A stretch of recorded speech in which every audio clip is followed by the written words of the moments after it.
there's the setting. That's the general audience setting, okay? If it makes you feel better, right-click in your browser, go to Inspect Element. Now I'm using Chrome. Excuse me, I'm using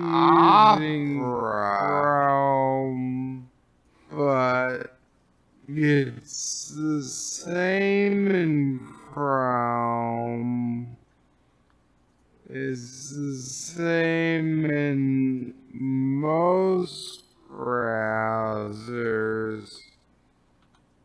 Edit text and hit general, type in general audience,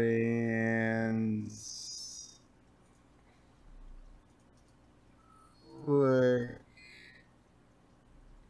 here,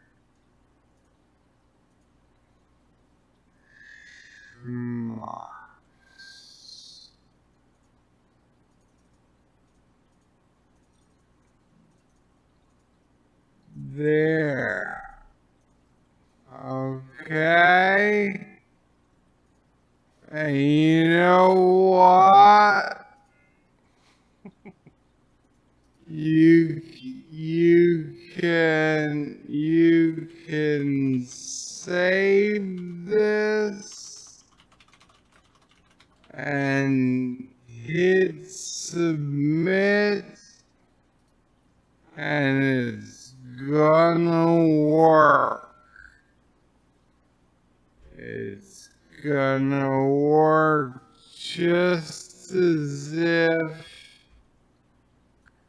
it said gonna work, not just as if. Almost ready, guys. It means it's gonna work, not just as if. Almost ready, guys. It's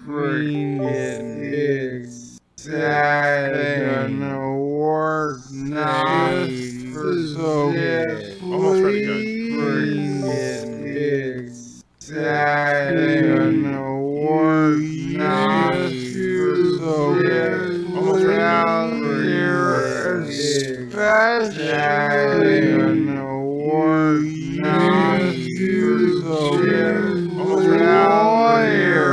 Lawyers, especially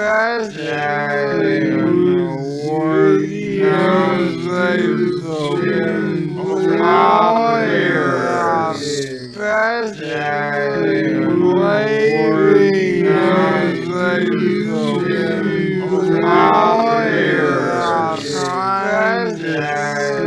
us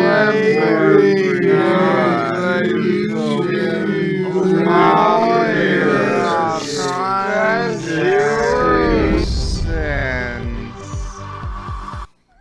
it's a yes or no question.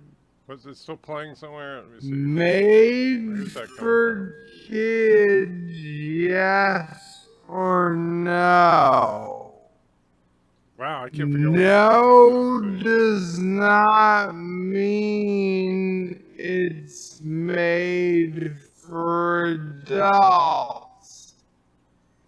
It means it's made for anybody. Wow, I gotta find that. It's like, okay. It's just not made. Chrome. There we go. Wow, so now I gotta reopen Chrome so I can get the live stream up so I can see your chat. Bear with me, guys. Sorry, had minor technical problems. Oh, look, a commercial. All right. And we'll go to live chat. All right, so Sorry for taking so long to get things started here. Just another fun-filled day in paradise. And oh, that's okay. That's weird having me in the background of the bridge while I'm talking to you. But Joseph, Luke, Darren, Thomas, Rock Solid, and let's see. I don't know if anybody else is here yet, but welcome, guys. So yeah, sorry about making you guys suffer through Bird of Prey there. But I had to have something actually making sound on the stream. This is what happened to Lore Reloaded. Gosh, about a year and a half ago, he was actually doing some testing with live streaming, and it was silent. And he left it silent for a couple of minutes while he was doing some stuff, which is what would be happening had if I didn't have that horrible sound going. And after a couple of minutes, the video got shut down, and then his channel got removed by the algorithm. It was just automatically deleted. The entire channel, Lore Reloaded, was taken offline. And it took him a weekend to get the channel back. So basically, that's my excuse. I know I should have just played music, but it's so much more entertaining to hear Bird's lovely voice. And Bird, by the way, is with his caregiver right now, so he may or may not be in the chat. But hey, Bird, if you're listening, and Camille, if you're listening, I'm glad that you are doing well, at least assuming Bird's not lying to me about your condition. And let's see, and Darren's saying that this 4,000 subs minus almost ready guys sounds like it did, because it was repeating almost ready guys, sorry about that. Thomas says, people who pay you, we shouldn't have to hear this. All right, fair enough. I won't do that next time. And Darren saying that's 4,000 minus subs. And let's see, these kind of Birds audios are getting. I know. I'm sorry.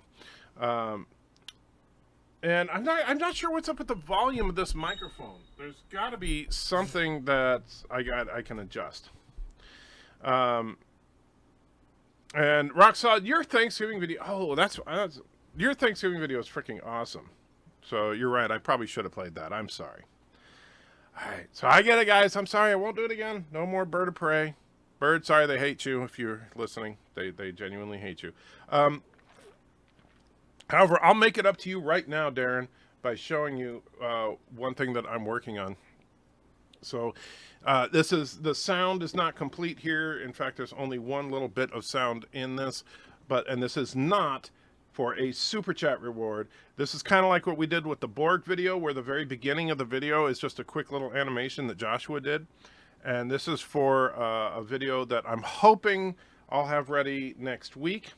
So I know, Darren, when you see this, you will be excited. All right, so here is the little intro here with no real audio.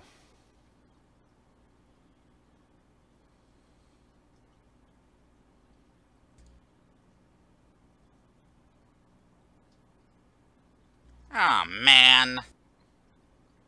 So, Darren, you know what's coming. You know what's coming. All right. So, yes, the long overdue Incredible Hulk video is on its way.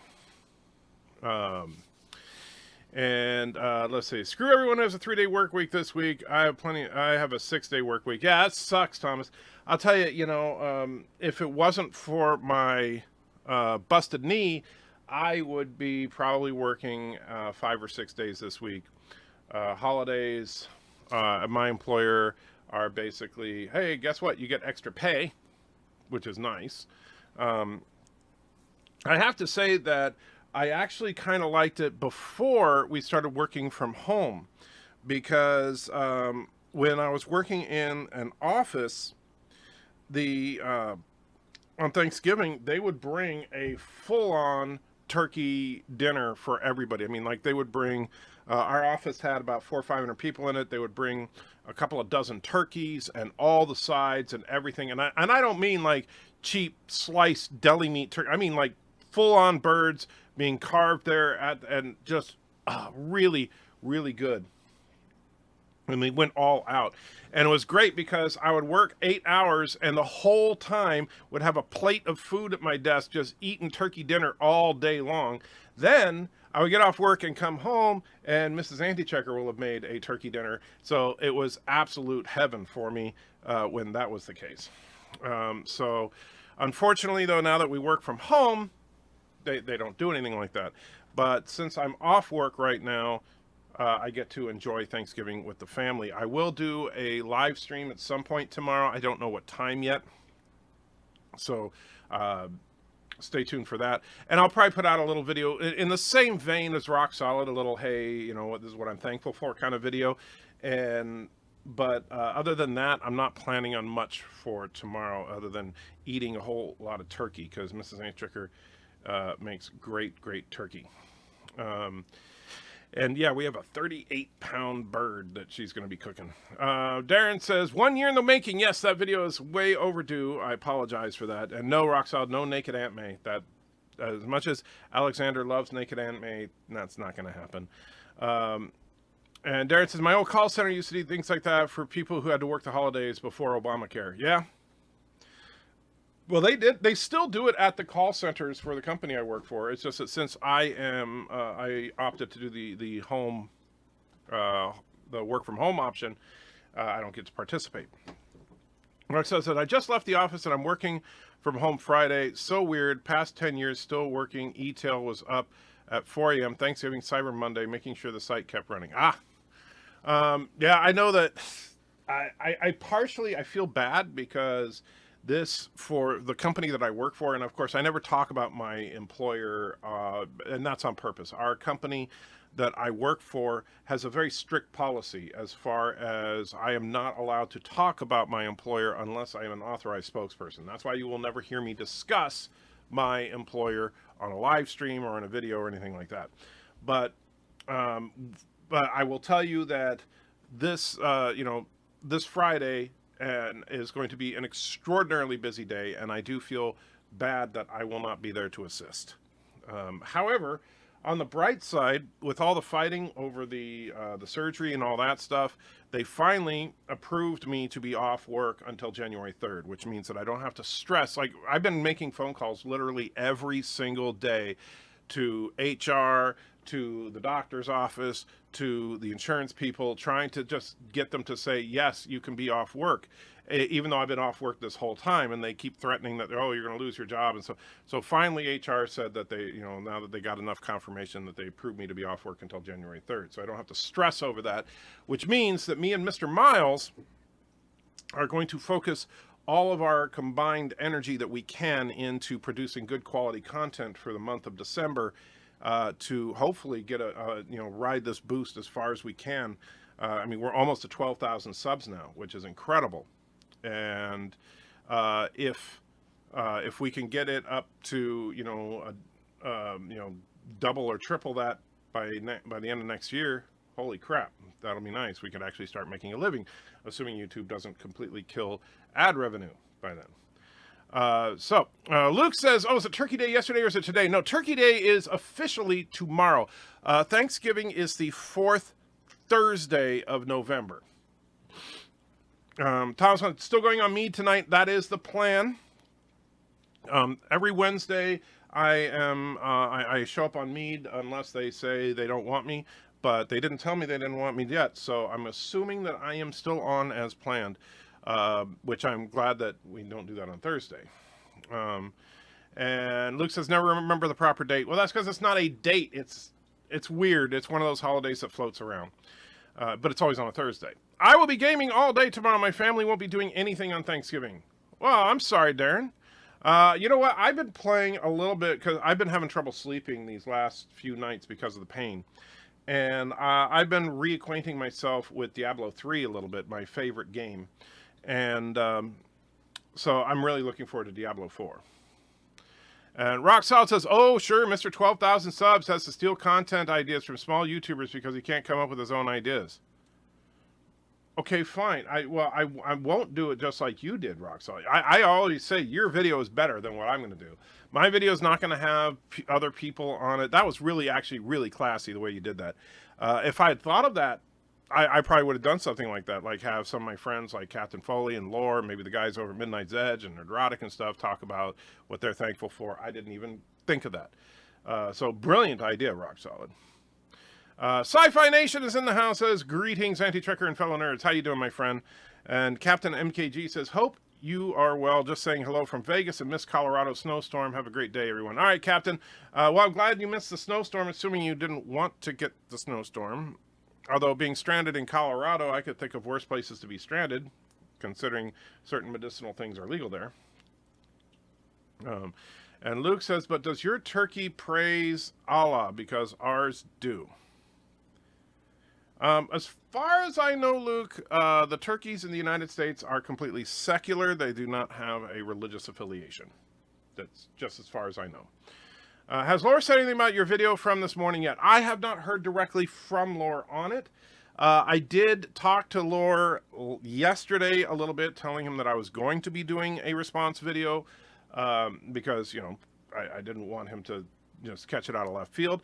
And you know, Laura is a little apprehensive about it, and I don't blame him really, because when we've done, you know, he's done response videos and gotten response videos done to him in the past, and the problem, and this is really something that I understand is annoying, but I'm not going to let it shut me up, is that, so like I say, oh, hey, Laura, I think you're wrong, because like in the Riker video, Riker didn't tell Deanna to turn the ship around and run away. He said to break orbit, and Deanna then turned the ship around to run away. She was an inexperienced helm officer.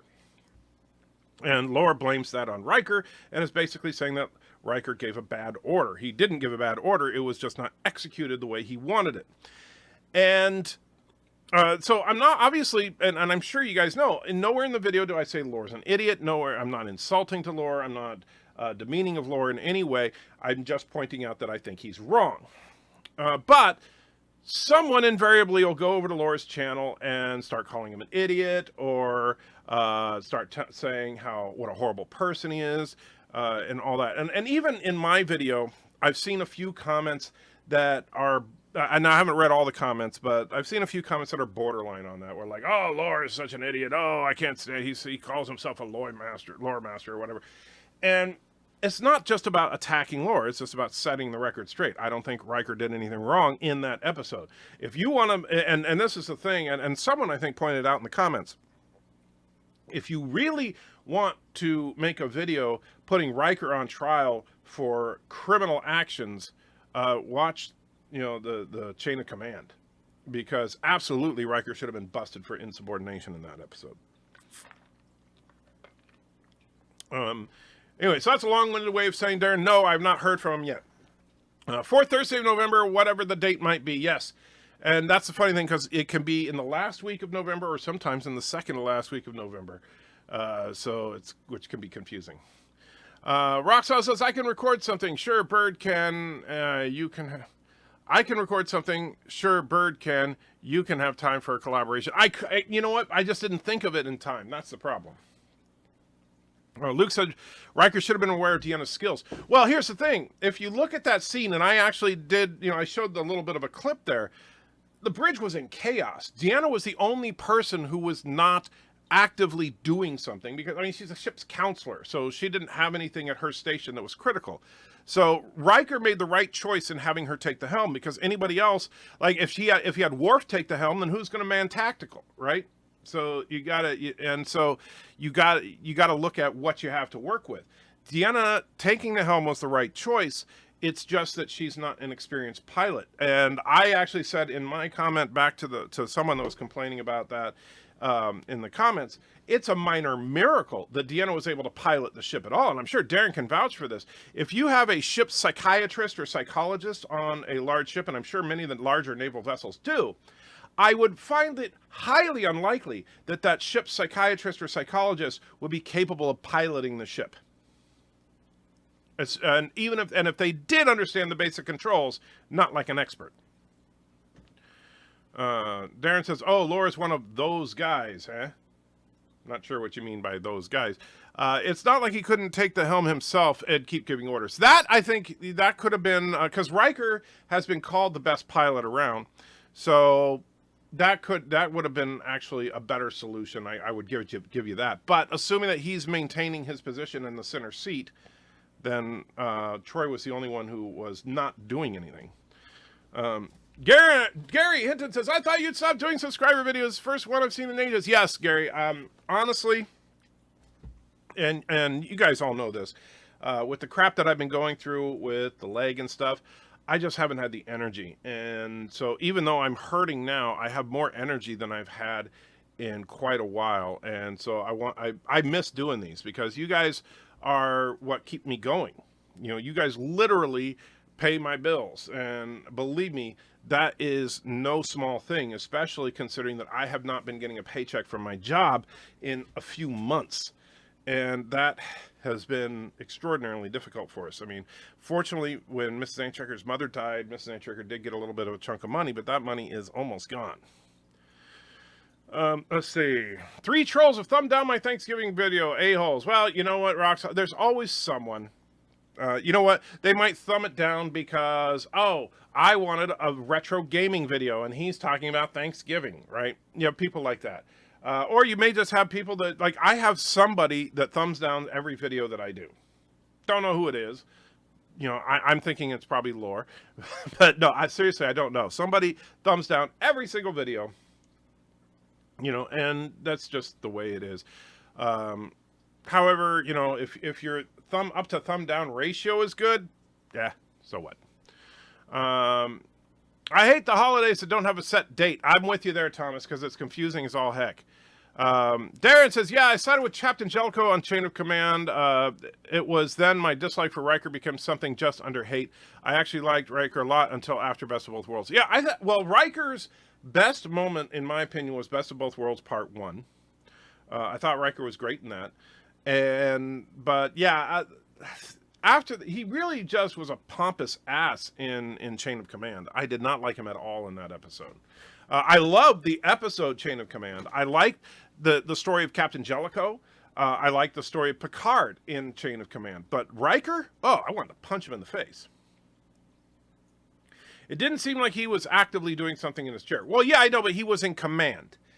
And honestly, the job of the captain is to basically be monitoring everything. And so can he do that from the helm? Not as effectively as he can from the center seat.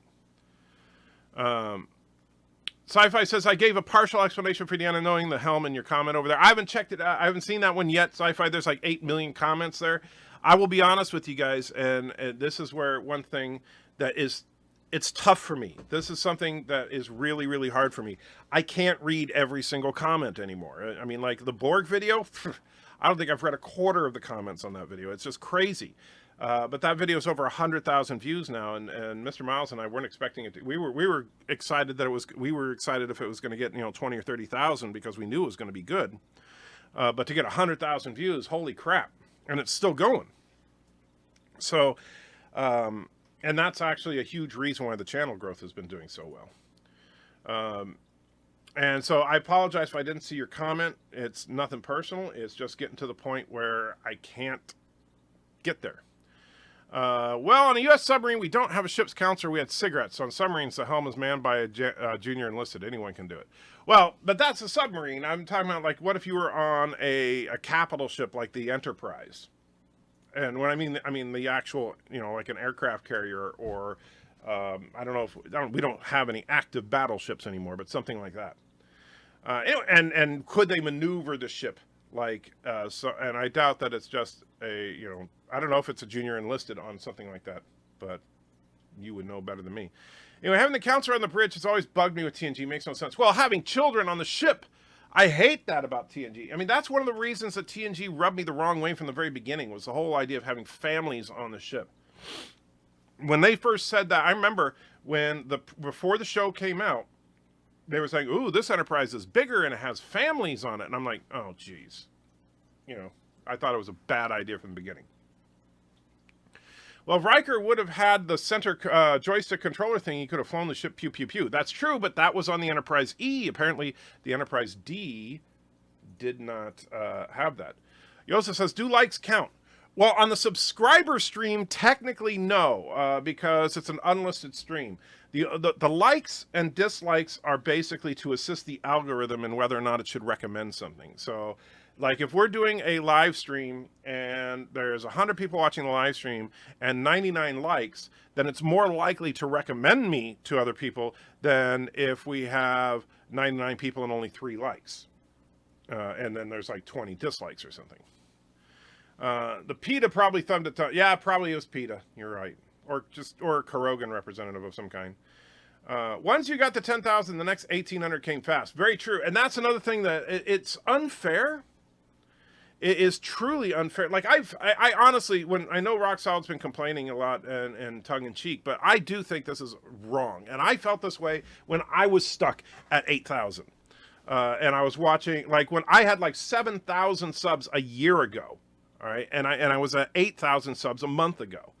And, you know, and I was watching Laura's channel skyrocket out of control. And Laura even told me, wow, once you hit 10,000, it's easy. And it's like, yeah, but how do you get to 10,000? Well, but now I see he's right. You know, as soon as I hit 10,000, then bam, everybody's getting recommendations and all that. Is smoking allowed despite the fact the air is recycled? Oh, asking Darren. Luke says, I'm a fan of Jellicoe. I love the no-nonsense type of captain that gets stuff done. Yeah, and Jellicoe, well, the thing about Jellicoe, he was a real captain. You know what? My favorite thing he did? Told Troy to get out of the damn pajamas. And Bird of Prey said, just got off the phone with 2 insurance companies. Oh, Bird, I feel your pain. I feel your pain. I've been talking to insurance companies more in the last couple of months than I have my whole life. I wasted an hour of my time and illegally refused to sell me a plan and refused to put it in writing. Okay. Yeah, it sounds like, and Sci-Fi says sounds like scammers. Yes, it does. And then the supervisor told me that they were not consenting to recording, even though the system said it was a recording. They tried to say that only consenting to their side recording. Here's what you do with that, Bird, and I've done this in the past. All you have to do is ask the question.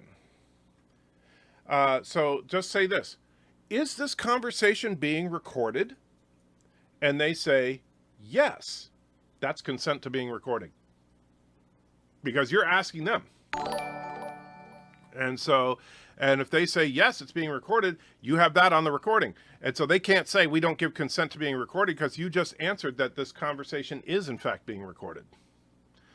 Let's see. Darren says, on surface ships, I believe it's junior officers who man the helm. Thing is, Troy qualified bridge officer on TNG the last season. She is competent, but probably not gifted. Well, that's what I'm saying. Like she could fly the ship, but yeah, did she know what evasive maneuver Alpha Pi Beta was? Probably not. Which I always hated that on TNG, by the way. I really do. Is that every maneuver has to have a name. How about just hard to port, hard to starboard? What's wrong with that? But, and that's one thing. It's always bugged me in the next gen era of stuff is when they say attack pattern Alpha. Whatever. You're one ship. It's not an attack pattern. Bird of Prey says, that is when Mama Prey forced me to end the call because I was about to explode on the lady. Oh, man, but I wouldn't want to see you explode. Joseph says, in the Orville with family, says, does not bother you. Well, here's the thing. The Orville is kind of a tongue-in-cheek show. And so when it's... I would still prefer to not be family units on the ship, but, you know, like I know the doctor's kids are on there and all that. I don't think that a military ship should have civilians in danger, particularly children. Didn't like when Troy revealed that Jellicoe had doubts about his plan against the Cardassians and changed. She was a freaking security risk. Yeah, well, yeah. Yes. The children on board, we are not the military. Let's see. The children on board, though, we are not the military. The Admiralty all being bad. The counselor on the bridge. The barmaid thing. The barmaid being a better counselor. Yeah, there's a ton of weird things. Yeah. And that's the thing. I know a lot of people accuse me of hating Star Trek The Next Generation. I don't hate Star Trek The Next Generation. But I do think that it is, quite frankly, inferior to most other Trek shows. Trying to figure out what all those notifications were. I don't even see what they were. Oh, I got like... What's right. Yeah. Let's see. But yeah, next gen. It's just not. I mean, it's too much of Roddenberry's vision. Put it that way. And Rocksaw says, yeah, Mr. 10,000 subs coming easy now. I wonder if it's not stuck in some sort of Kalpa algorithm change that's not hurting viewers and subs. Well, here's the thing, Rocksaw, I guarantee you, from what I've seen, once you hit 10,000 subs, it'll be easier for you too. It's just, but getting there can be a massive problem. And that's why, honestly, that's why I went on Nerdrotic. That's why, I mean, granted, I like hanging out with Gary and stuff, but that's why I started doing the regular meet appearances to get my face out there, to get just to try and get us up to 10,000, so that then, because I keep hearing how much easier it is once you hit 10,000, and sure enough, it is much easier. Also, getting people to say they're unsubbed without their knowing. Well, that's another. Yeah, I had a lot of that going on, Rock Solid.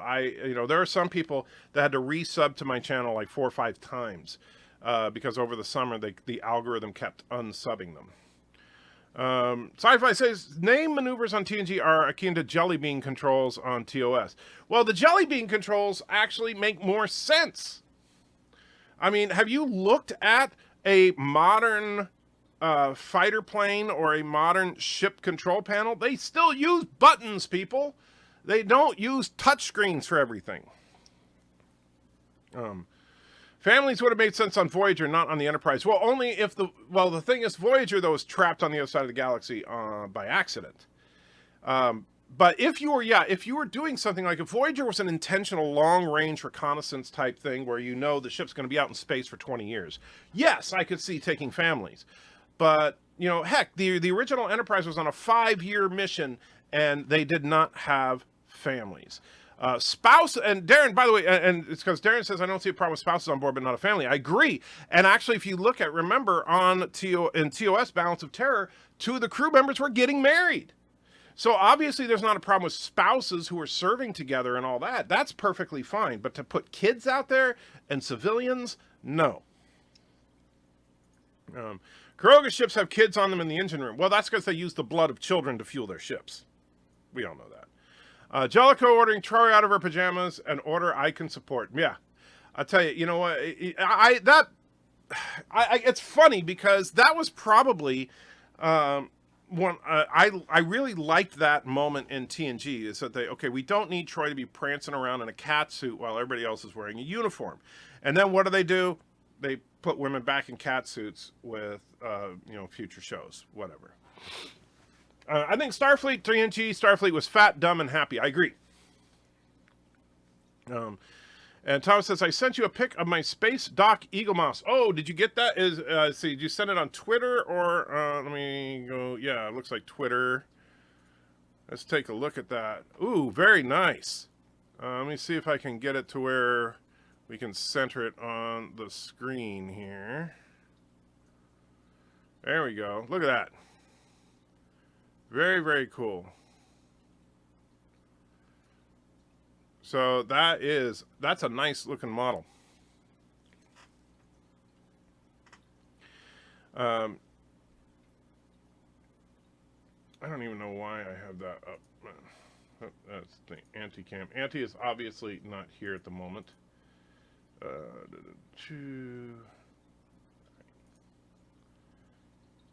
I know that there is, no, that's the lore thing. No, that's that. There we go. All right, so, but yeah, that's really cool, Thomas. They were too complacent TNG made for good storylines. Well, occasionally, but they needed to, I don't know. I mean, the whole thing with the hotel in space and oh gosh, we're gonna all lounge around in our PJs instead of wearing uniforms and yeah. Roxa said, I lost count of how many times I had to resub to you. Then one day, bam, I'm a subscriber, 10,000. Well, that's because you kept unsubbing. Ugh. Sorry, drank that and a little went down the wrong way. Luke said, isn't the Intrepid class supposed to be some kind of deep space exploration ship? Well, I've heard conflicting stories on the Intrepid class, and so it's funny because I've heard that it's actually a short-range ship. So it depends on it depends on who you listen to. I remember I've heard people say it's a long-range exploration vessel. I've heard people say that it's a short-range like tactical ship. So I don't know.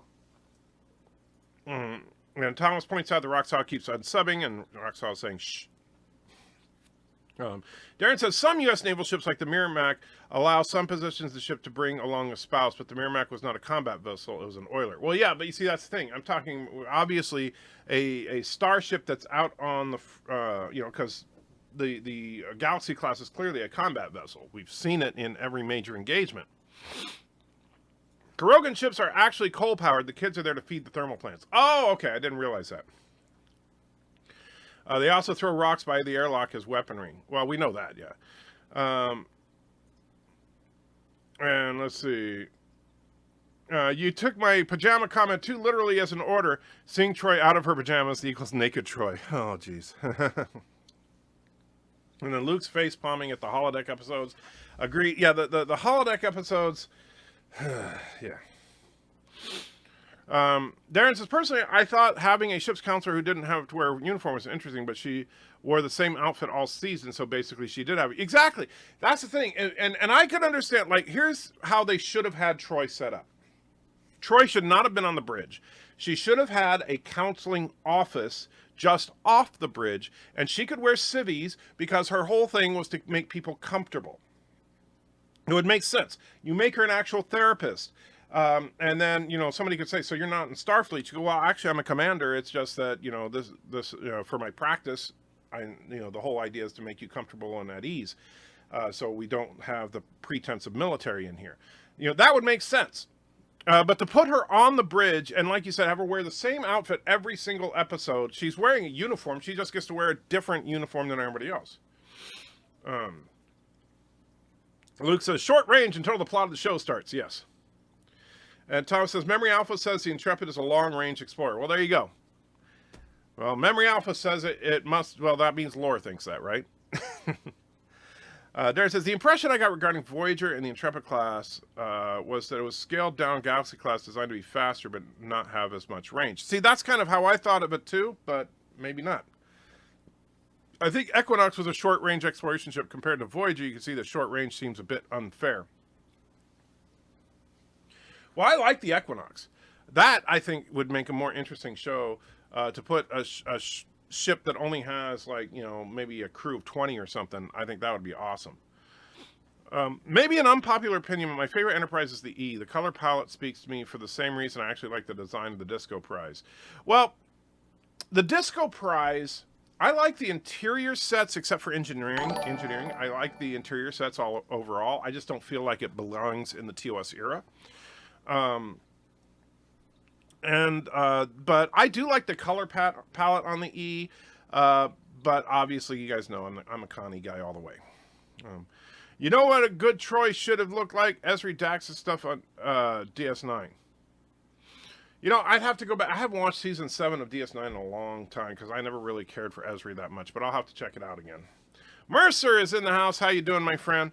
Darren says, originally Denise Crosby was going to play Troy and she was going to be called Ship's Psychiatrist. I think it's an interesting idea, but they just didn't do it well. Yeah, it could have been a good idea. But, but they just, her whole empath, and the thing is, okay, so you have a ship's counselor who's an empath. I mean, come on. And then of course, the whole thing with her empathic powers, it's like a cheat. And so why is it that anybody could ever bluff them? So Troy was about the most useless character on the show. Ezri couldn't hold Jadzia's bra. You're probably right about that. I know she couldn't wear it. Darren says the Equinox was cute, adorable even. I'd like to see that design used for other types of ships, like an emergency repair ship manned by technicians. Well, I like the idea of a small ship, and that's one thing I don't like about next-gen era Trek. The ships have just gotten too big. I mean, heck, the Defiant is supposed to be a tiny little ship, but the Defiant is as big as the NX. Come on.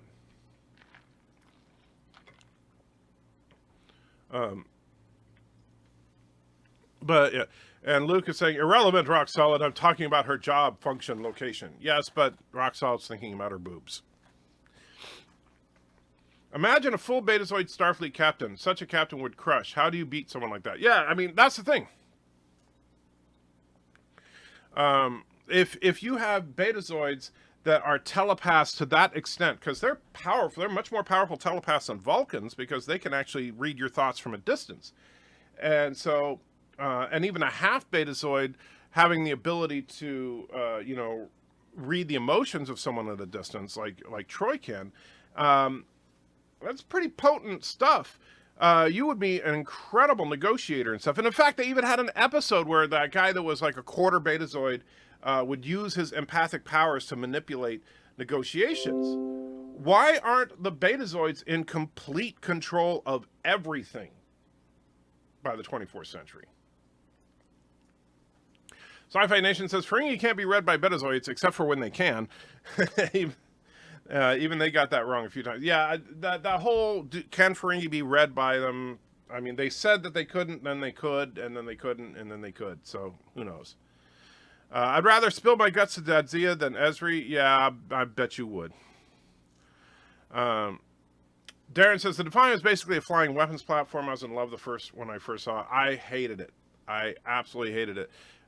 It looks like it's a Star Trek version of the Millennium Falcon to me. And I don't like that nose cone thing on the front. I think that looks stupid. I don't like the fact that the warp nacelles are tucked inside the body of the ship. That goes against every design philosophy of everything we've seen on Trek. There's just too much that I hate about it.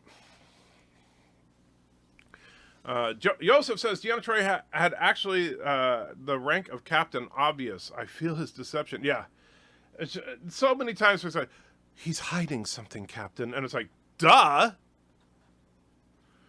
A full Betazoid captain could maintain communication with the away team, even if the communication system was down. Yeah. Roxal says, actually, not a boob guy, more about the eyes and smile. Plus, I know she was written this way, but Jadzia's confidence is sexy as hell. Okay. Here's the thing. I'm torn on Jadzia. There are times that I like her and times that I don't. Because sometimes when she comes across as intelligent and brainy and all that, I think that is sexy. However, when she acts like a stupid ditzy schoolgirl, then I want to punch her in the face. And they keep kind of bouncing back and forth between the two. And that was a big problem on Deep Space Nine, is that the writers of Deep Space Nine, even though they handled some things incredibly well, they do not know how to write anything sexual. And that was a big problem on the show. They treated sex like like the writer's room was a bunch of 12-year-old boys. Tee, we're going to talk about boobs,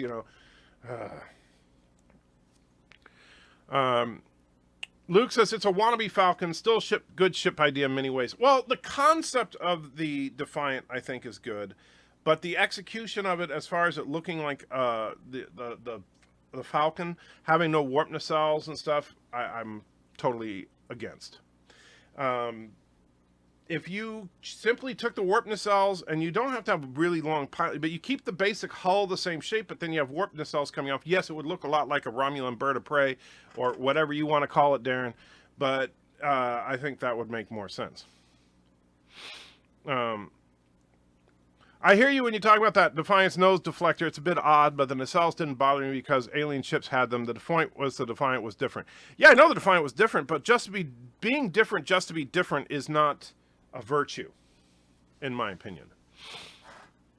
That Dax is kind of numerous in there. No surprise, she's a bit bipolar at times. Well, but then, so is Dax the symbiote the intelligence, and Dax, the host, just a stupid ditz.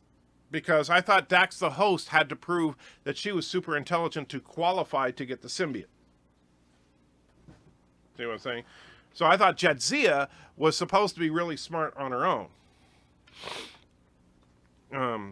Joseph said, when I realized how large the Defiant is, I could not believe it would fit. It would not fit into my garden, so I need something smaller. You're planning on putting a starship in your garden? Okay.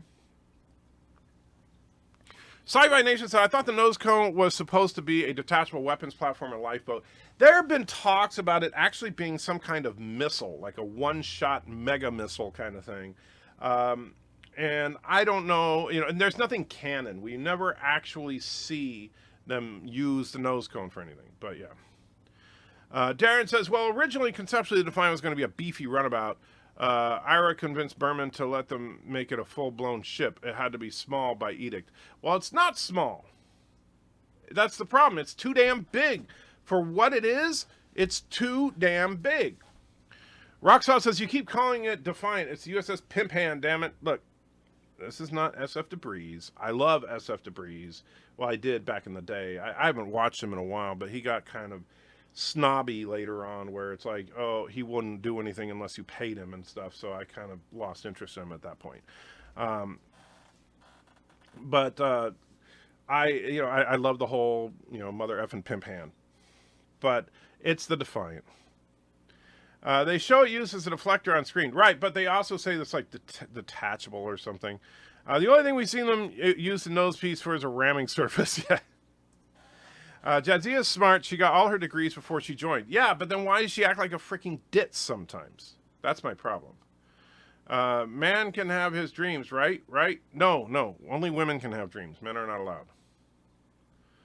Defiant is big, not compared to Voyager or Enterprise D.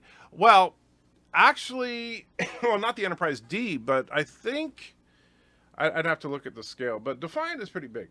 Roxall says, who is SF Debris? I've never heard of him. Oh, don't lie to me. Do not lie to me, Roxall. You know who SF Debris is. And I don't know what he's up to these days, but let's take a look. Yeah, donations are open for Rick and Morty season. See, that's what pisses me off right here. So when you go to SF Debris's website, the first thing it says at the top is donations are open for Rick and Morty season 1. And I remember, I was curious when Star Trek Discovery came out. I was curious to see what his thoughts on Discovery were, and he had on the website, oh, well, as soon as he starts getting enough money, he'll do some reviews of Star Trek Discovery. I'm like, what? Are you serious? So you're just not going to do a video until you get a certain amount of... No, screw that. So that's why I gave up on him. Jadzia to me was a stew of schizophrenic psychosis. Yeah. The Defiant is over 200 meters long, according to Trek Yards, so 600 feet. Yeah, that's a pretty big ship for it to basically be, yeah. And Mercer says, hello, how are you? I'm hanging in there, Mercer. The leg is hurting, but I'm glad to have been able to carve out a little bit of time for you guys, because you more than deserve it. Heck, I wish that I had more energy right now.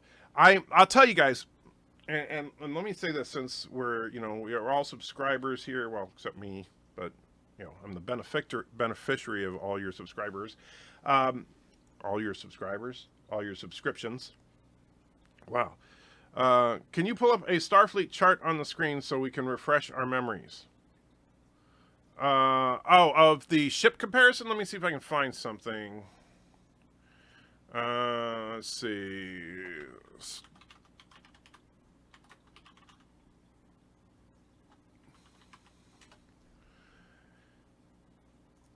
And no, we don't want any JJ verse stuff. Let's see. See, this one shows the Defiant at 120 meters. Let me see. Yeah, I'm showing, most of these are saying the Defiant is 120 meters, which I believe is incorrect. Let me see.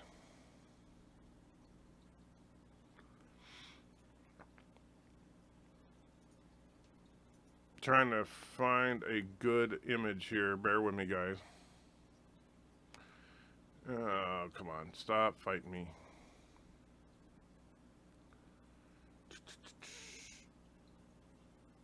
Each class. Oh, that's like Discovery stuff. Hello, world. And oh wow, Jeff donated $1. Puny donations are open for. Thank you, Joseph.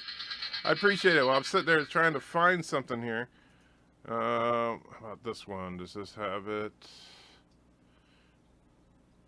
All right, so this one looks like it's the closest. Let me save image and bring it up here. All right, so here is a size chart. And you can see the Defiant here is about the size of the lower half of the Intrepid. Now, according to this, the Nova is just a little bit smaller than the Defiant, which I like the Nova design a lot more than the Defiant, I'll be honest.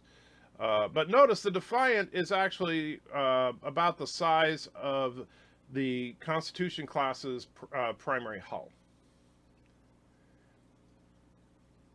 And so but the thing is that if we think of the Defiant, when you look at it, you think of something like the Millennium Falcon. The Millennium Falcon would be tiny compared to the Defiant.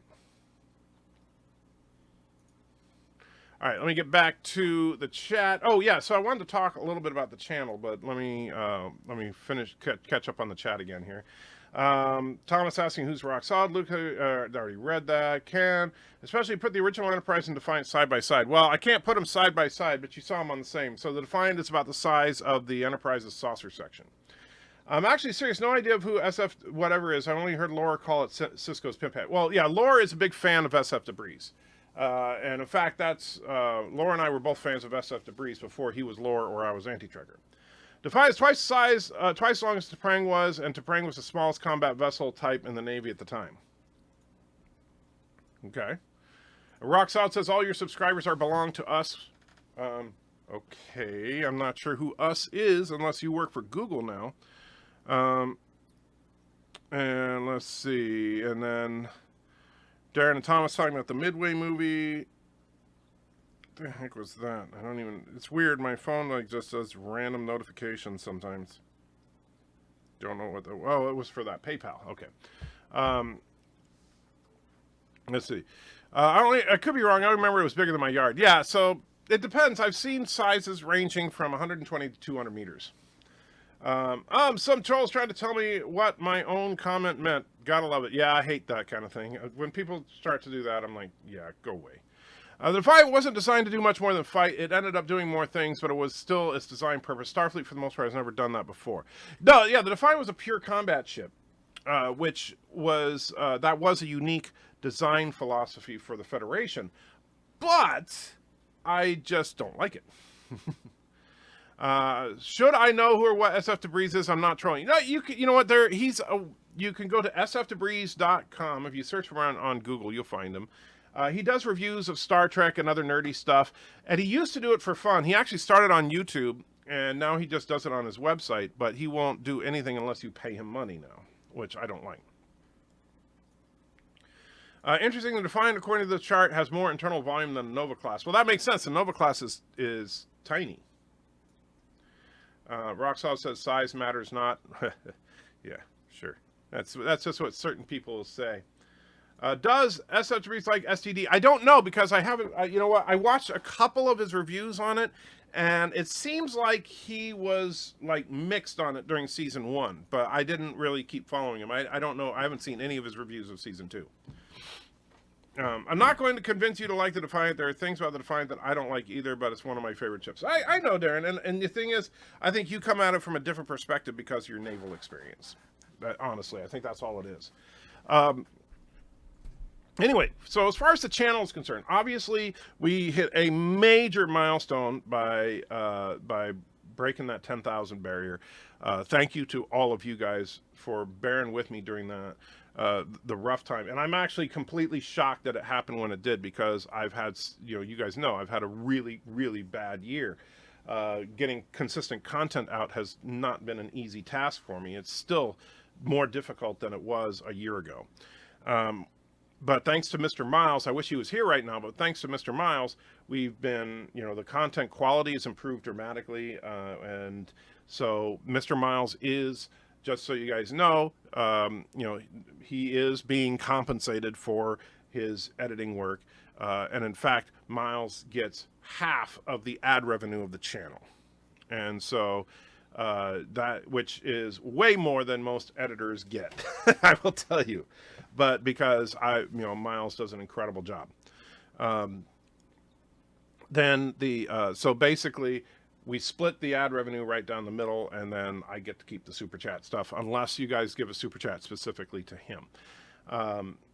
But this so I'm excited about the potential here for the future. We're actually getting to a point to where if we continue to grow like this, in a few months, this channel could become self-sustaining, meaning that I would be able to do just the channel for a living and dedicate full-time work into it.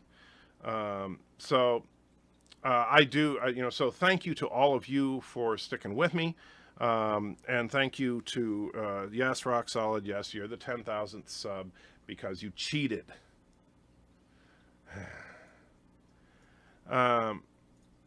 Anyway, Darren says the one, so a couple of things.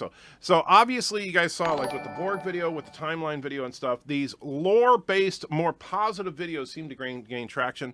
That's kind of what the main focus of the channel is going to be. I'm still going to do reviews, but the main, like the stuff that Mr. Miles is going to edit is going to be mostly like lore videos. And when I say lore, I'm talking about lore, not Lore Reloaded. So like the Borg video, we're working on part 2 of the Borg video, working on some Klingon videos and stuff like that, hypothetical stuff like, what happens if this group fights this group and that kind of thing. It seems like people are hungry for that kind of content because I think people are getting a little tired of all the negativity out there. The fact, yes, we all hate Discovery, so can we move on and talk about something we love instead of that? And so that's what I think we're going to try to do. I'm still going to do reviews basically in between that stuff. So the reviews and stuff will be edited by me, and then the lore videos and stuff will be edited by Miles. Because I think the lore videos will benefit more from that, because the reviews basically just use clips. That's easy, where Miles does all the fancy stuff with the lore videos, like showing charts and creating new stuff. So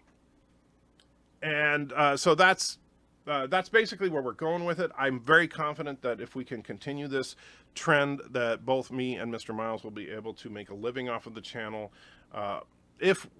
Basically when we get to probably about 75,000 to 100,000 subs, me and Miles would both be able to live off of it.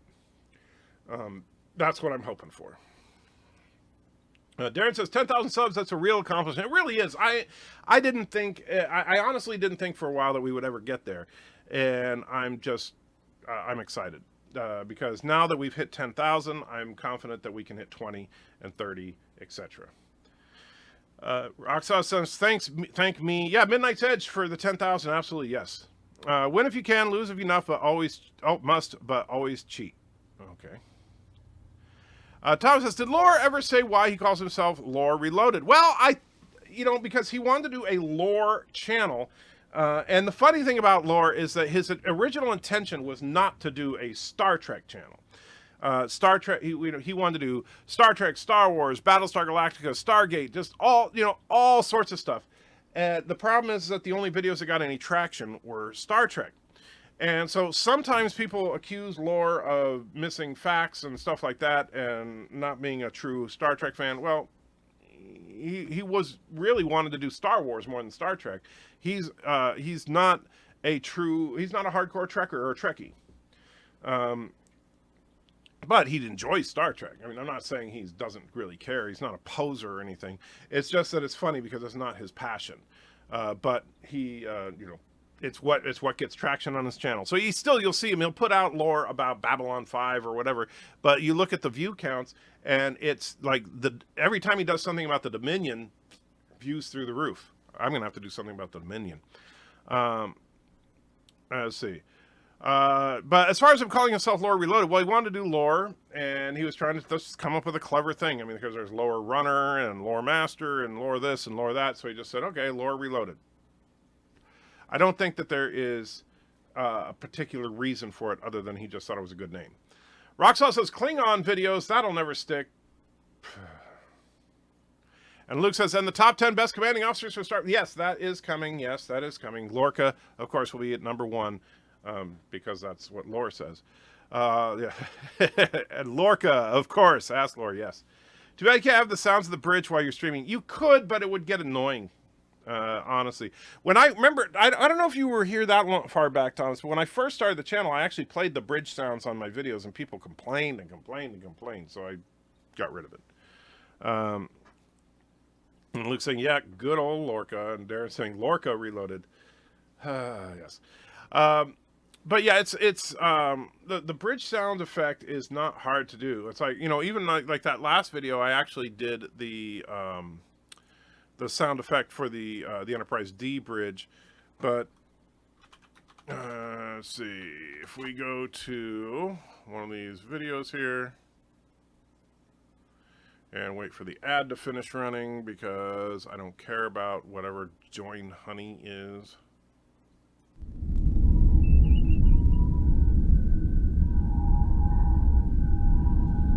So, I mean, we can have that running in the background all day long, but, you know, depending, it's hard to really know if the sound is a good level or not.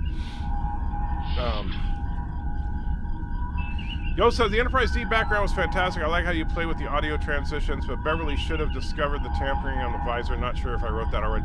Yeah, a couple of people pointed that out. I stand corrected on that, that you're right.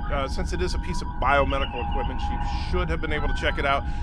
But my point still stands that Laura was arguing that there should be a regulation in place forcing them to examine the visor, and that Geordi could not return to duty until a full psychiatric exam.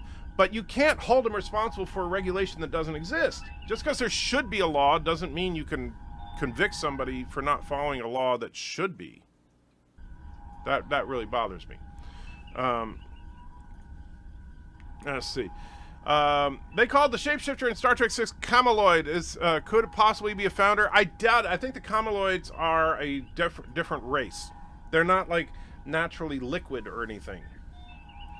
A number 1 commanding officer is Hawk, who masquerades as Cisco. Wrong answer. Because Hawk is actually not a commanding officer, and he was assimilated by the Borg in First Contact. Ah, got you there, buddy. You know, you wore the wrong uniform when you're doing the lore response. That's the only uniform I have from the TNG era, so, yeah. And so... and Darren says, no, the TNG vacuum was less. Well, yeah, the TNG noises are softer. The TOS noises are much more harsh, and that just has to do with the style of television production from the day. But you know, so it's hard to make that work. And I don't know how it sounds right now. But I have the volume really, really low, and I'm going to turn it off. I think the pinging would be enough. Yeah, the pinging by itself might not be too bad, but it's a bit much. Darren says, I think Soren was so damn good at what he did to the visor, that's probably why no one noticed it was bugged. Well, that's the thing. But, you know, I still think that you can't, and you know, you understand this, Darren. Somebody does their, you know, fools you, doesn't mean you are criminally negligent. And that's basically what Lore was accusing Riker of. He was criminally negligent because somebody else pulled a fast one over him. But, you know, Riker didn't do anything wrong. He didn't violate any rules. He didn't do anything illegal. And so that's where, you know, so I took issue with that from Lore. And of course, his breakdown of the battle was just completely flawed. Like the fact that he said somewhere between 3 and 7 hits, and I counted 14. I was like, where did he even get that number? Where did 3 to 7 hits come from? I genuinely have no idea why he said 3 to 7 hits.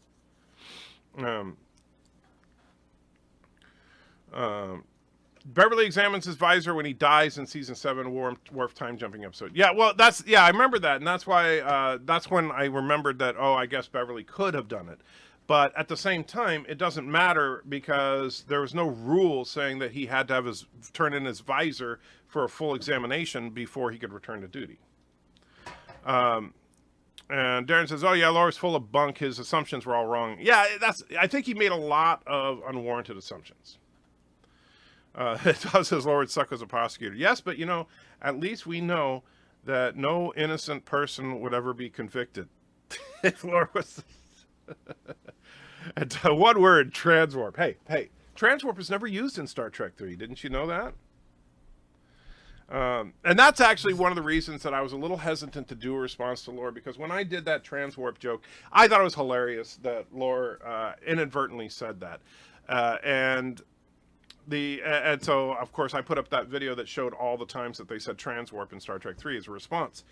And but Lore did get a lot of hate over that. And the thing is, can't we just rib each other? It's okay. If someone does something stupid, then yeah, you give them a hard time, but don't throw hate at them. And, that's where I get kind of pissed off. I don't think all of Bird of Prey's weapons went right through the shields either, just the opening volley. Actually, Darren, if you look, you do see the disruptor fire going through the shields as well. You never see the shields actually stop anything. Is Lore a millennial? Yes, indeed he is. He could be using new math. Yes, indeed he is. Did Geordi have only one visor? I had like 3 reading glasses around the house. I don't know. That's a good question. And what about like in the later movies when Geordi has his visor built into his eyeballs? Can he just pop out his eyes for an examination? Neither would guilty people, though. Well, that's true. Nobody would be convicted. Did Lore get upset over the flack for transwarp? A little bit, yeah. And Roxal says because quantum. Absolutely. Quantum is the explanation to almost everything in Trek. No reason anyone should have thrown hatred at him over a mistake. Yeah, exactly. And you guys know this. And please, you guys especially, the people who hold me up, the people that literally are keeping me going, hold me accountable. If you start seeing me being pompous or arrogant or, acting like, oh, you're just stupid because you're wrong about something, put me in my place over that, because I don't want to be that kind of person. I'm not Jeremy from Geeks and Gamers. I am, I will kid people all the time, but I don't want to be downright mean or hateful. Darren says, my impression was that they had modulated the shields after the original volley, but then the shield system was crippled and couldn't negate all the damage. We see shield impacts. Well, we see, but here's the thing, and I actually did spend quite a bit of time looking over the footage of that attack. And there's let me see if I can bear with me, guys. And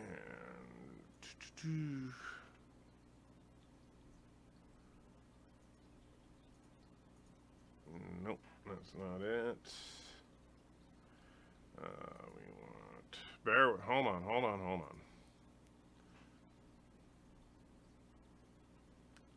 Okay, good. That's still going.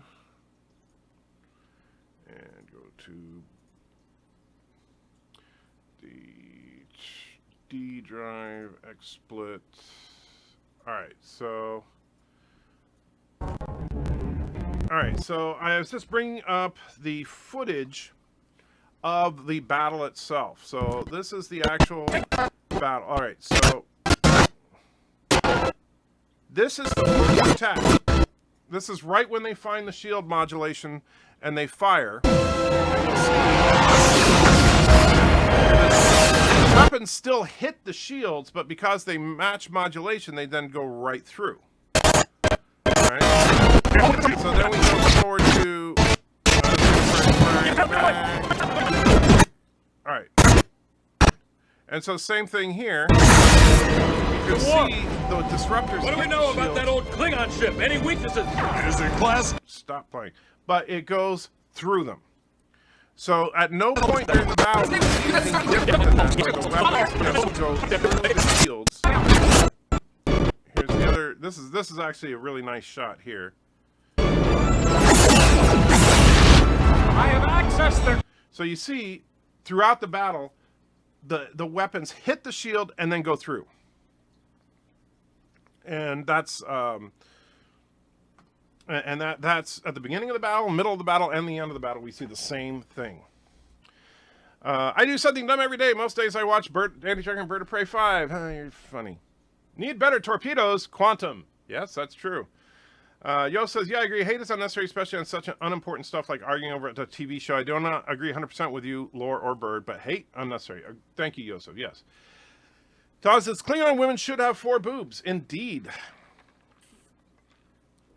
Did you see the suggested list put together from Discord? I DM'd it to your intracker.com a while ago. You should discuss the list with Miles and choose your own.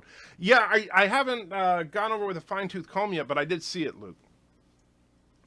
Darren says, I was surprised by your hit count, though. It was a good analysis. I remember in the theater when I saw that scene and the Enterprise fires the aft torpedo, I remember thinking that torpedo looked huge. Yeah, it kind of did, but at the same time, one torpedo took out the bird of prey. And that's nothing new.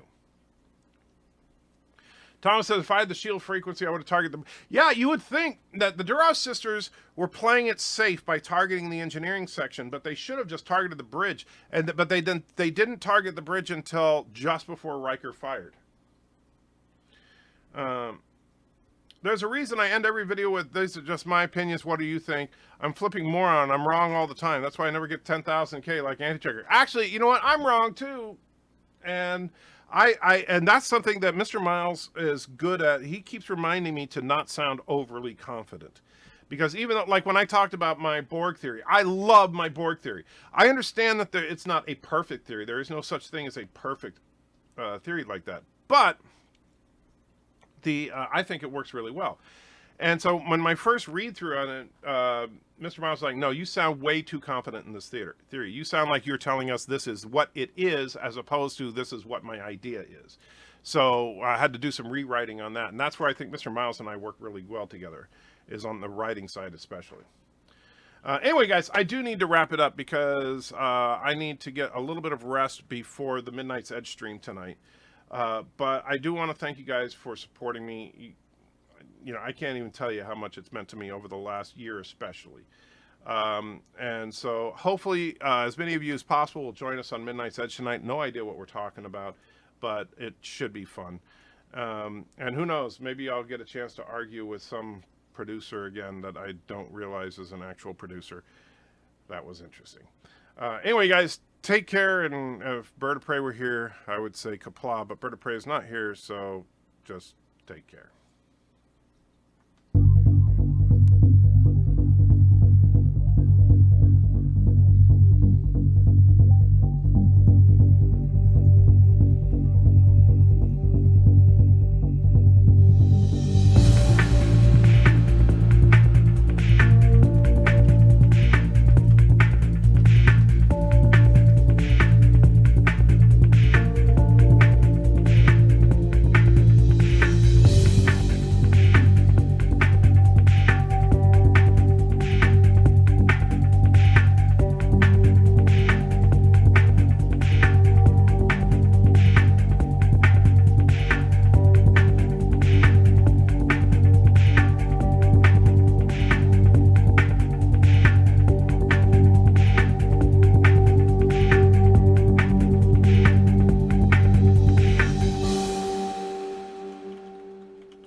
You son of a bitch, anti-tracker!